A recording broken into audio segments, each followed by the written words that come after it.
अस्सलामु अलैकुम वरहमतुल्लाहि वबरकातुहू। जैसा कि आप जानते हैं हमारा कोर्स जारी है पाइथन प्रोग्रामिंग इन 2025। और हम इसके पहले चैप्टर के पहले दिन day one installation and setup, जिसमें आज हम पाइथन को इंस्टॉल करना सीखेंगे। तो शुरू करते हैं। आज की क्लास के हमारे ऑब्जेक्टिव्स हैं इंस्टॉलिंग पाइथन, पाइथन को इंस्टॉल करना, आईडीई क्या चीज़ है, ये क्या चीज़ है इसे समझना, और बीएस कोड को सेटअप करना। तो शुरू करते हैं इंस्टॉलेशन ऑफ पाइथन से। पाइथन को इंस्टॉल करने के लिए मुझे आ जाना है python.org पर, python.org।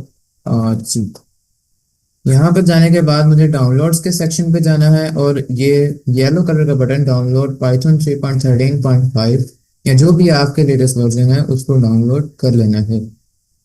डाउनलोड कर लेने के बाद आपने सेटअप को ओपन करना है और यहाँ पर मेरे चूंकि पहले से इंस्टॉल था इसलिए मुझे ये शो करवा रहा है। लेकिन मैं यहाँ से फिर से री इंस्टॉल कर लेता हूँ, मॉडिफाई रिपेयर। पाइथन इंस्टॉल हो जाने के बाद आपने सेटअप को ओपन करना है और यहाँ पर आपको इस किस्म की स्क्रीन शो हो जाएगी। ये ख्याल रखना है कि जब भी कोई भी वर्जन इंस्टॉल करना है पाइथन का, यहाँ ऐड python.exe टू पाथ को ज़रूर क्लिक करना है।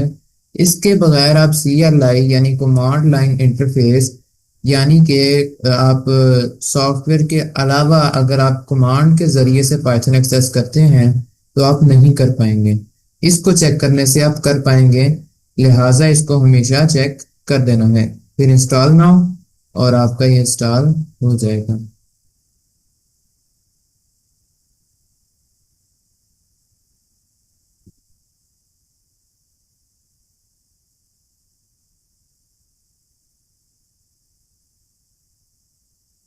ठीक है जी, यहाँ पर हमारा पाइथन इंस्टॉल हो चुका है।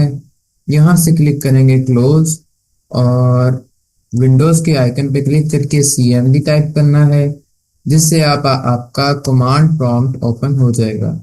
कमांड प्रॉम्प्ट ओपन करने के बाद आपने लिखना है पाइथन डैश डैश वर्जन। ठीक है, इस तरह लिखेंगे तो वो आपको पाइथन का इंस्टॉल्ड वर्जन शो कर देगा। क्योंकि मेरे पास दो वर्जन इंस्टॉल थे, मैं लिखूंगा पाइथन डैश डैश लिस्ट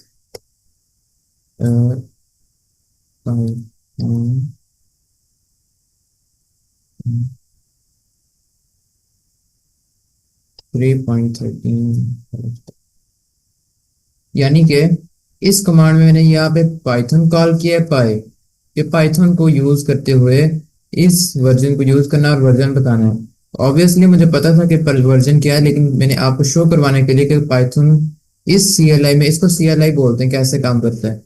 पाई 3.13 वर्जन, तो नीचे पाइथन का वर्जन आ जाएगा 3.13.5, वही जो हमने पीछे इंस्टॉल किया।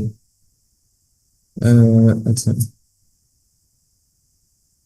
मैंने बाय लिस्ट चलाई तो इसने मुझे शो करवा दिया कि मेरे पास कितने वर्जन्स इंस्टॉल्ड हैं। 3.13 मैंने अभी इंस्टॉल किया है और ये लेटेस्ट वन है। 3.11 भी है मेरे पास, 3.10 भी है। आपके पास शायद यही वाला हो या इससे लेटेस्ट जो आपने इंस्टॉल किया है, अगर आपने पहली बार शुरू किया तो। खैर, यहाँ पे हमारा पाइथन इंस्टॉल हो गया। अब हम अपने क्लास से थोड़ा सा क्लास में आगे चलते हैं और देखते हैं कि अब आईडीई को देखते हैं। आईडीई क्या चीज़ है। मैंने पिछली क्लास में बताया था कि programming is like communication with the computer. अच्छा, जब आप आपस में चैट करते हैं तो आप किसका यूज करते हैं? व्हाट्सएप का। व्हाट्सएप का यूज क्यों करते हैं? क्योंकि ये आपके टाइपोस, यानी कि वो जो मैसेज लिखते हुए गलतियां आती हैं उनको करेक्ट करता है, मैसेजेस को मैनेज करता है। जो मैसेजेस आपने सेंड किए, रिसीव किए, सबको आप वो सेट करके ऑर्गेनाइज करके रखता है, आपके स्टेटस को मैनेज करता है। इसके अलावा और भी कई सारी फैसिलिटीज प्रोवाइड करता है। अगर आप सिंपल टेक्स्ट मैसेजेस यूज करेंगे और दिस लाइक अदर थिंग तो वो काफी ऑड लगता है। तो व्हाट्सएप आपको ये यूटिलिटीज प्रोवाइड करता है जिसकी वजह से आपको कम्युनिकेशन में आसानी होती है, कम्युनिकेशन में। सेम वे प्रोग्रामिंग भी चैटिंग है कंप्यूटर के साथ। Just as we use platforms to communicate with other, जैसे हम प्लेटफॉर्म्स यूज करते हैं एक दूसरे से कम्युनिकेट करने के लिए, हमें एक ऐसे प्लेटफॉर्म की हमेशा ज़रूरत रहती है जिससे हम कंप्यूटर से भी अच्छे से कम्युनिकेट कर सकें। अब वो नीचे मैं आपको दिखाऊं तो जाएं CMD अभी दोबारा लिखें और पाई यहाँ पे लिखें पाई 3.13 बस इतना लिखें और एंटर। अब आप यहाँ पे पाइथन लिख सकते हैं। यहाँ पे पाइथन लिखेंगे, कोड लिखेंगे तो वो चलेगा। जैसे मैं लिखता हूँ 1+1, उसने नीचे शो करवा दिया 2। ये कमांड लाइन इंटरफेस से मैं लिखता हूँ प्रिंट। प्रिंट फंक्शन है, bracket, opening bracket, quotation marks, एक कोटेशन मार्क लेना double, this is the text and quotation mark parenthesis, close कर दी ब्रैकेट, एंटर। नीचे वो लिखा आ गया। अगर मैं वैसे लिखूं इसके अंदर दिस इज द टेक्स्ट, फिर ये एरर। एरर क्या है? कोड में कोई भी गलती है ना उसे एरर बोलते हैं, या हम बग भी बोल देते हैं। कोड में किसी किस्म की गलती बग भी कहलाती है और एरर भी कहला सकती है। यहाँ पे इसने मुझे सिंटैक्स एरर शो करवाया है। मुझे बताएं सिंटैक्स क्या था, कमेंट में लिखें। सिंटैक्स एरर शो किया, आपने गलत कोड लिखा है, इनवैलिड सिंटैक्स। तो वैलिड सिंटैक्स वो है जो पाइथन की जुबान में लिखे हैं और वो print this is the text है। ओके हो गया।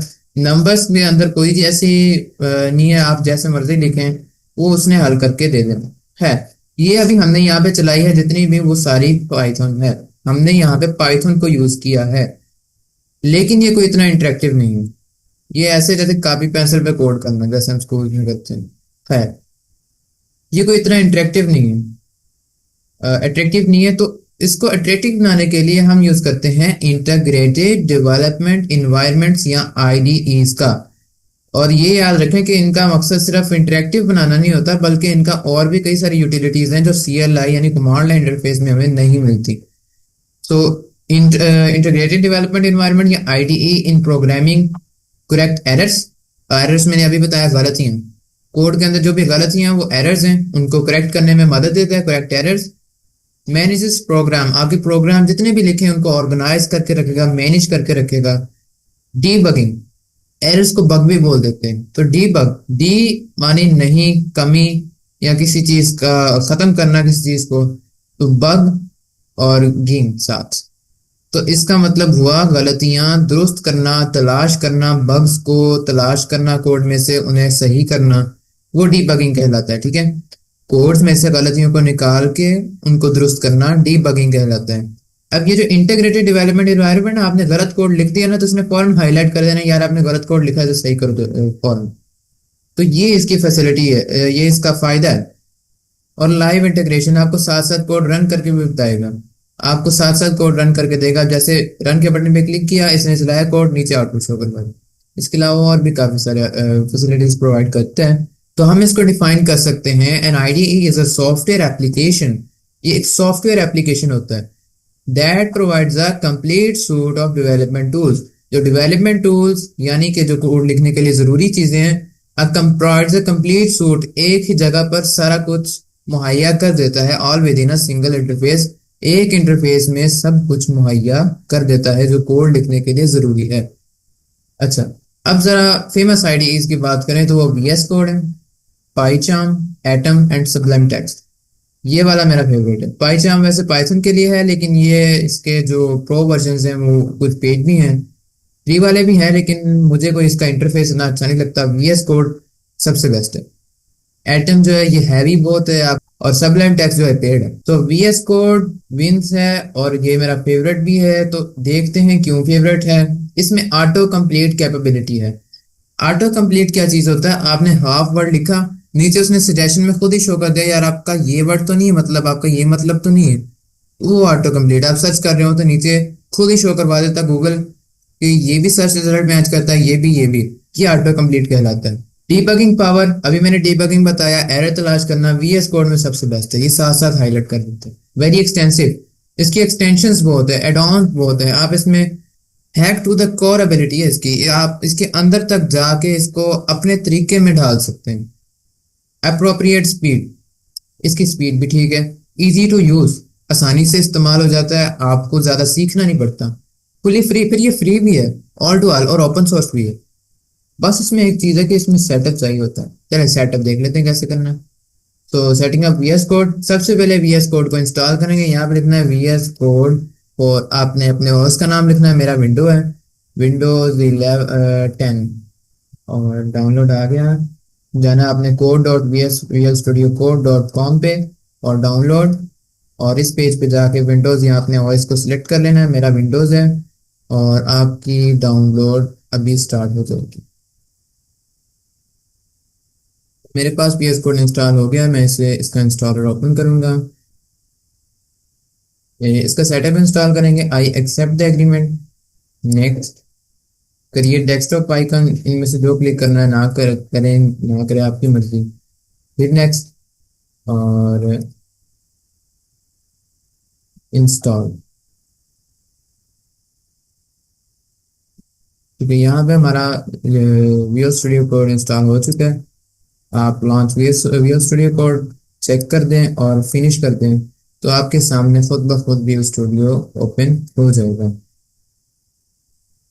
विजुअल स्टूडियो कोड की विंडो आपके सामने है। इसे मैं अभी बंद करते हैं। ठीक है, विजुअल स्टूडियो कोड की विंडो आपके सामने है और आपको कुछ इस तरीके से visual Studio code interface show करवाएगा। कंट्रोल प्लस से ये मैग्नीफाई, कंट्रोल माइनस से ये मैग्नीफाई नेगेटिव डायरेक्शन में होगा या पॉजिटिव में। और यहाँ पर आप अपनी वर्क स्पेस यानी कि जो फोल्डर है ना आपका जहाँ पे आपने काम करना है वो वर्क स्पेस बनानी है। उसके लिए आपको सबसे पहले किसी भी अपने डेस्टिनेशन फोल्डर में एक फोल्डर बनाना है। मैं कहूँगा लेसन, और इसको एज अ फोल्डर सिलेक्ट कर लूँगा। यहाँ पे मैं ओपन फोल्डर पे क्लिक करूँगा। यहाँ से फाइल पे जाएंगे और यहाँ से कंट्रोल ओ शॉर्टकट है ओपन फोल्डर, और यहाँ से वो जो फोल्डर आपने बनाया है वो सिलेक्ट कर लेंगे। ये लेसन में आ गए। अब यहाँ मेरी विजुअल स्टूडियो कोड की वर्क स्पेस तैयार हो चुकी है। आपने पाइथन चलाने के लिए सबसे पहले जाना है एक्सटेंशंस में, और एक्सटेंशंस में आपने जाकर यहाँ पे सर्च करना है पाइथन। यहाँ से माइक्रोसॉफ्ट की पाइथन एक्सटेंशन है, इस पे क्लिक करना है और यहाँ पे इंस्टॉल का बटन होगा, वहाँ पे क्लिक करना है। मेरे पहले से इंस्टॉल है तो मैं नहीं करता, आपकी थोड़ी देर लेगा और इंस्टॉल हो जाएगा। इंटरनेट रिक्वायर्ड है। और इसके बाद आपने इस आइकन पे क्लिक करना है। नाम दे दे कोई भी फाइल को, मेन मैं नाम देता हूँ, और पाइथन फाइल्स को हमेशा डॉट पाई में सेव करते हैं। ओके, डॉट पाई, और एंटर करूंगा तो वीएस कोड ने मेरे सामने मेरी वर्क स्पेस तैयार कर दी, मुझे फाइल दिखा दी जिसमें मैंने करना है। ये ऊपर टैब, यहाँ से मैं इसे क्लोज करूंगा, यहाँ से ओपन करूंगा और यहाँ पर मैं लिखूंगा प्रिंट, जो सेम हमने CLI में किया था, प्रिंट ब्रैकेट्स और स्ट्रिंग। ये जो दो कोटेशन मार्क्स के अंदर कंटेंट आता है इसे स्ट्रिंग बोलेंगे। यहाँ पे मैं लिखूँ दिस इज देयर टेक्स्ट, और यहाँ से इस रन बटन पे क्लिक करना है तो नीचे इस टर्मिनल में आउटपुट शो हो जाएगी, दिस इज द टेक्स्ट। और यहाँ पे ये python.exe का पाथ है कि कहाँ पे पाइथन का इंटरप्रेटर पड़ा है। पाइथन का कंपाइलर नहीं होता, इसका इंटरप्रेटर होता है। ये उसका पाथ है कहाँ पे वो पड़ा है, और ये हमारी पाइथन फाइल है और यहाँ पे हमारा करंट पाथ है और यहाँ पे आउटपुट है। ओके, ये आउटपुट शो हुई। मैं यहाँ पे डायरेक्टली लिख सकता हूँ 1+1 1+1 2।